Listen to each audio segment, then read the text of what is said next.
Hello learners, welcome back to the Design and Analysis of Algorithms lecture series. I am Kirti Sharma, working as an assistant professor in ST Andrews Institute of Technology and Management, Gurugram. Today in this lecture series, we will discuss the topics regarding searching algorithms and sorting algorithms. So, under the searching algorithm, we will discuss the linear and binary search. Under the sorting algorithm, today in this lecture we will discuss the selection sort. Remaining sorting algorithms we will do continue with the upcoming lectures, so stay tuned for that also. So now let's start with the searching algorithms. Basically, searching is a process of finding a particular element among several given elements. You have number of elements and you have to find a particular element among those elements. For that purpose, it is important to use any algorithm that makes your task easy. So that's why we use the searching algorithms. If that number is successful, you found in that list of the elements, whatever is there in the list of elements, if you are getting that particular element, then your search is become successful, otherwise it will be unsuccessful. So in that manner you have to search, apply the searching algorithm. So basically, searching algorithms are a family of algorithms for the purpose of searching purpose, right? To find any element in a list of element. That is the motive of this topic. So next is that there are two types of algorithm that we have to discuss over here under the searching algorithms: linear search and binary search. Now first let's discuss the linear search. Linear search is the simplest search algorithm because it traverses the array sequentially to locate the required elements. So no need to trace the elements here and there. Everything will be available in the sequential manner only. So it searches an element by comparing it with the other elements in the array one by one, one by one. It will search the element and it will compare the elements with each and every element of the array. If it will get the same element for what it is searching, then your search will become successful. That's why on the basis of like a sequential arrangement of the elements in the array, it is also known as sequential search. Okay, so basically when you have to apply the linear search, there are some points. When first no information is given about the array, you don't have any information, then you can use the linear search. Next, the given array is unsorted. If you don't have any sorted array, and the elements are unordered, then in that case also you can use the linear search algorithm. And the list of the data elements is smaller. So for smaller list of elements, you can apply the linear search. If the list of elements is bigger or larger in number, lots of elements are there in the list, in that case it's not good to apply the linear search. So there are the three conditions when you can apply the linear search algorithm. First, there is no any information that is available with you about the array. Second, if the array or the number of the elements are in the unordered or unsorted. Third and last one is important: list of data items is smaller. So for smaller list of elements, data elements, you can apply linear search. For larger list of data elements, you can apply binary search, that we will discuss later. So what about the linear search here? Consider the linear array. A is the name of the array and n is the size of that array. So linear search algorithm is being used to search an element. Element name is, let's consider item. Item is the element name that I'm taking here in this linear array. So you have to search the item element in the n size of the array. So if you search, your search will ended with the successful, then you have to set the location, location. LOC stands for location to the index value. All of you are, I hope, aware about the arrays indexing. So you have to tell the location to the index of that element. Wherever you got that element, you have to tell the location or index value for that element. If you are not getting the element successfully and all the elements in the array you have traversed, then set the location to -1. That means -1 is indicating here unsuccessful search. Okay, so this is an algorithm that is given here. Like you have taken the four thing here. A is array, n is the size of the array, item is the element that we have to search in the size of an array, and LOC stands for location of that item. Okay, so let's begin. You can use your own language in order to write the algorithm also, but concept or main themes should be same. Okay, so here we are applying the for loop for 0 to n minus 1. By 1 it will do increment. Why is it so? Because index value by default in array starts with the 0 itself, and it will goes on up to n minus 1. So that means n numbers has to proceed traversed here, right, in order to search any element. We are starting from if condition and starting from the 0th index value, and each and every time it will compare, is it item, is it item. If it is item, then location is replaced by the value of I. And what is I is the index value of the array. If you are not getting the item element anywhere in the list, then you have to come out and you have to set the LOC location value as -1. Here this -1 will indicate unsuccessful search. So it was all about the linear search. Here the three cases that is important to know, like best case, worst case and average case, regarding the time complexity. If you have an algorithm, it is important to find out the time complexity. I have already told you, whatever we have practiced, it will be used later on in finding the searching, sorting, and various algorithms are there throughout the syllabus. So you have to focus on the how to find the time complexity. If algorithm is given, then you can track the timing also, how much time it will take to execute, right? So here we are taking here analysis purpose, best case and worst case. You can take also average also. When it will be the best case, when you are getting your element, whatever you are searching, on the first position itself, on the first position you are getting, that means how many times you are comparing? Only one time you are comparing the element, and at the first site you are getting that particular element for which you are searching. That means your time is order of 1. That means a constant time at a single execution, single comparison, you are getting the element for what you are searching.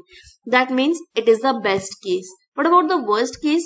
If you have searched up to the last position and you are not getting the element for what you are searching, and all the elements in the list are over, then how many number of comparisons you have done? N number of comparisons you have done.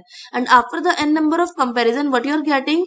After the failurity, that means no any number is you are getting. It may possible, but in the worst case it may possible last element is that particular element for which you are searching. Then whatever is the number of comparison or traverse you have traversed, that will become the timing analysis for that particular uh, search. That means for worst case it will be order of n. Okay, so time complexity, we have to take the worst case always, because for let's take an example. If you have any project, then to completion of that project, always we have to take the worst situation or extended time period in order to complete that project. Why is it so? It may possible your project can complete before that time period that you have decided, but you have to take some extension also. So that's why we have to consider the worst case when your project will be completed. Okay, so same thing here in the linear search, we are taking the worst case. In most probably case, we always take the worst case algorithm, worst case time execution time for algorithms. So here I'm taking order of n. So what is the time complexity of the linear search? That is order of n. Okay, so next is binary search. Sorry, before that we have discussed like linear search efficiency.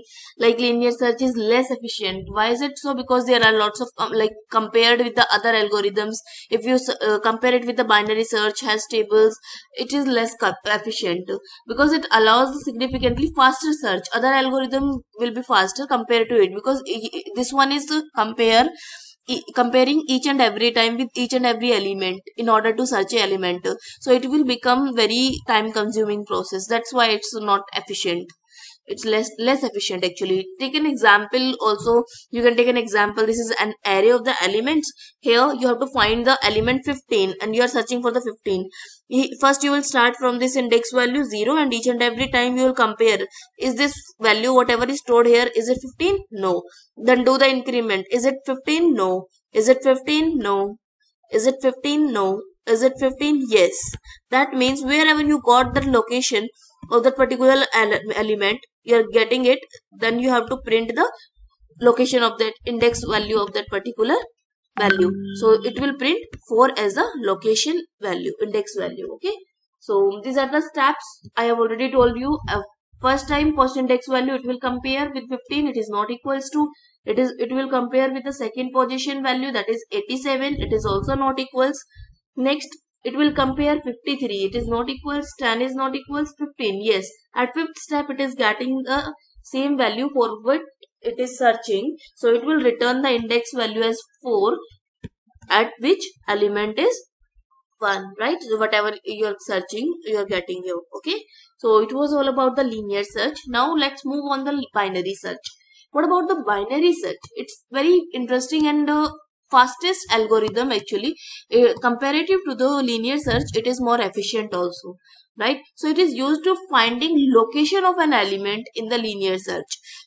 In a linear search, like it's a extended part of the linear search, you can say. It works on the principle of divide and conquer technique. We have already discussed the divide and conquer basic introduction part in the previous lecture. If you don't know about it, you can go there. Like it's basically you are dividing the problem into the sub problems, and you are solving the sub problems parallelly, and after that it will take like time efficiency will it will become the time efficient in that case, right?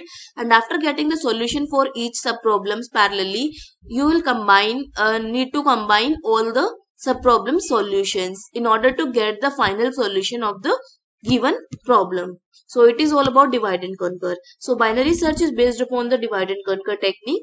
One more thing that is restricted here, strictly followed here in the binary search, that is your array. Whatever the number of elements you are taking in the array, it must be sorted. Sorted like in the ascending or descending order. It must be sorted, but in linear search it is not mandatory to sort. That's why I mentioned when to apply the linear search. When your array or number of elements are unordered or unsorted, then you have to apply the linear search. If it is sorted, then you go for the binary search. It will be more efficient, right? So elements must be arranged in either descending or ascending order or in dictionary order. Like if you are taking the string, it could be in a dictionary order like A B C D and all. And for number, it could be ascending order if the elements are in the numbers, right? Next is when to apply like binary search. First I have told you already, unsorted array, then you apply the binary search. First sort the, if it array is unsorted, then first you have to sort the array by using some sorting technique that we will discuss later. Then after you can apply the binary search after sorting of the after sorting the array elements, then you can apply the binary search. Okay, so it's important to sort the array elements first, then after you can apply the binary search. So next, what we have, the algorithm. How to apply the algorithm, binary search algorithm. Consider let A is the array element, n is the size of the array. Then binary search is being used to search an element, like element name is item here.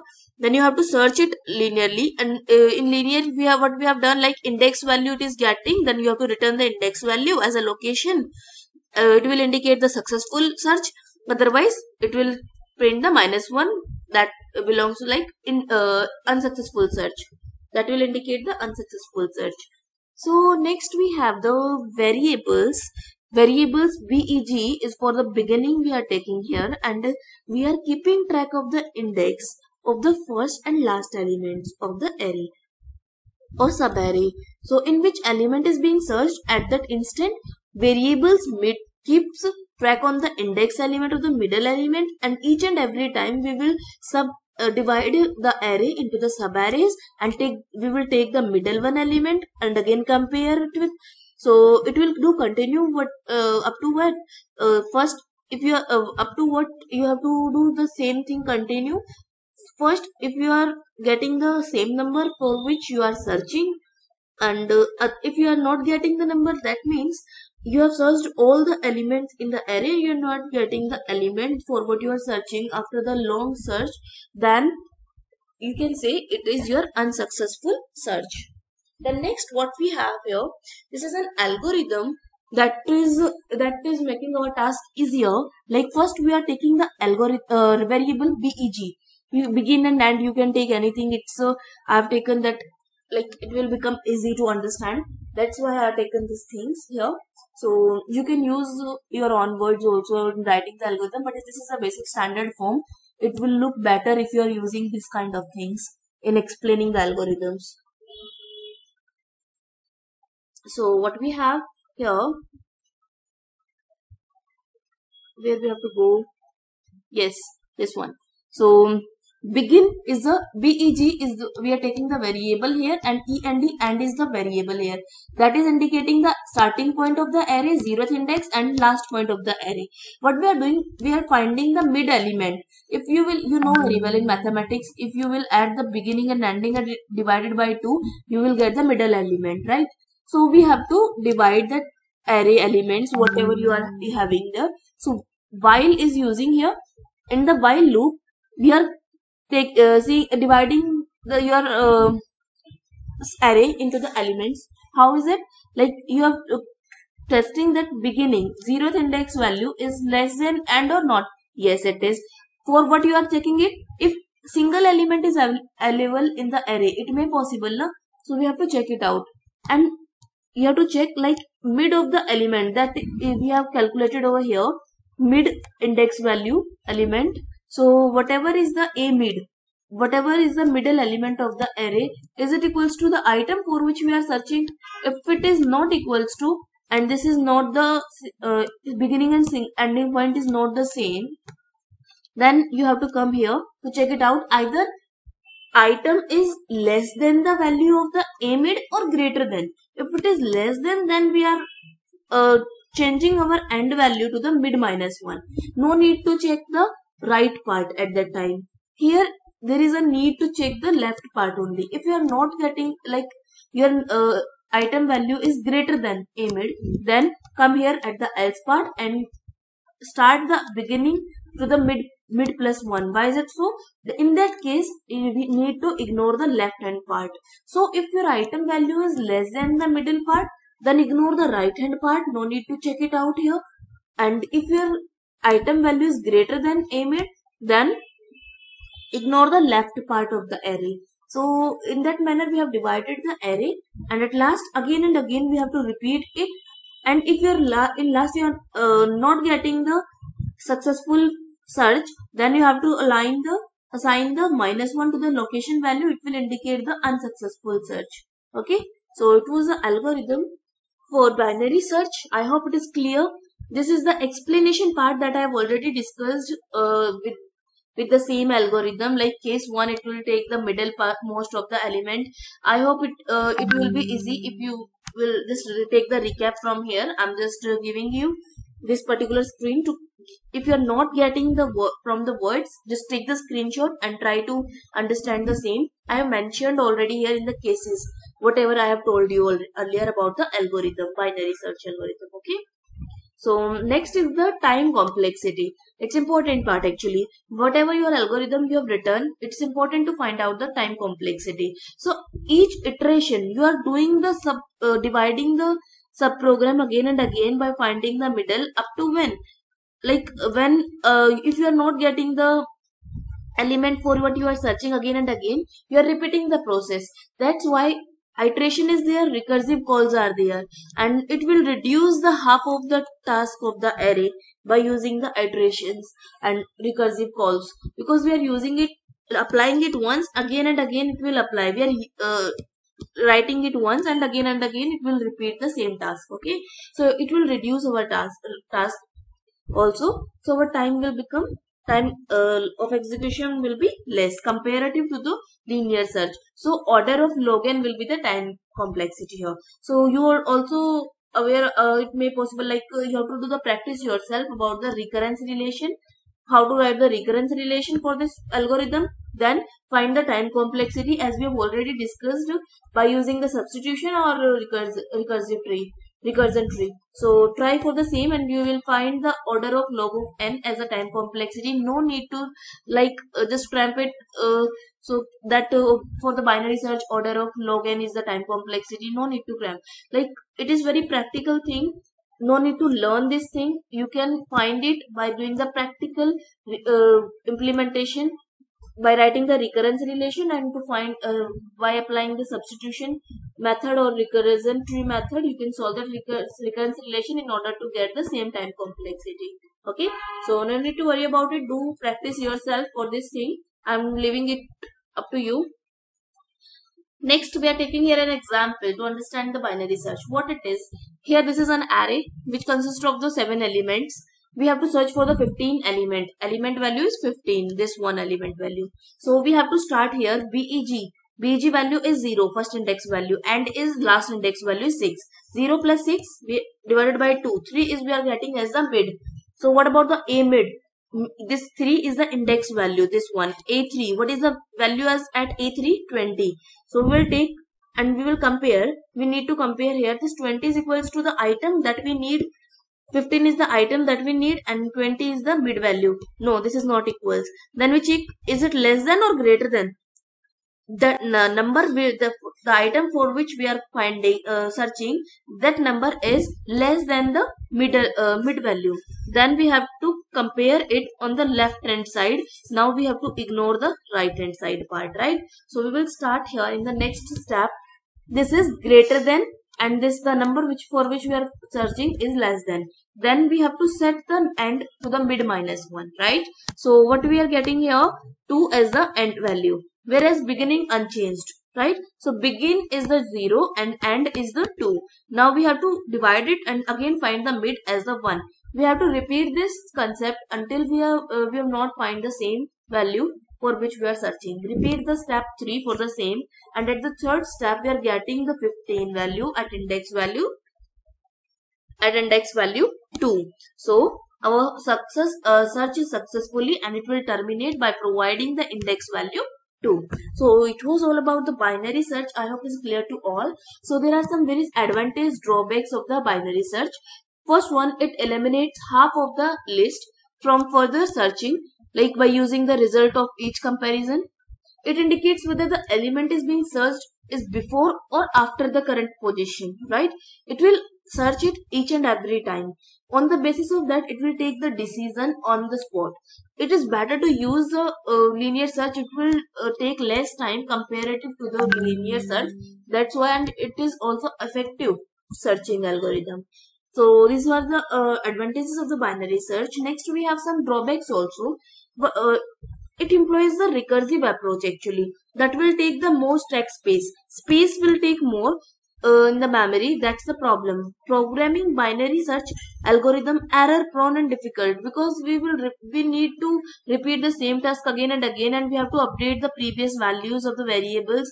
So it may possible like we have to update the values of big and again and again. It may possible there could be chances of the errors more.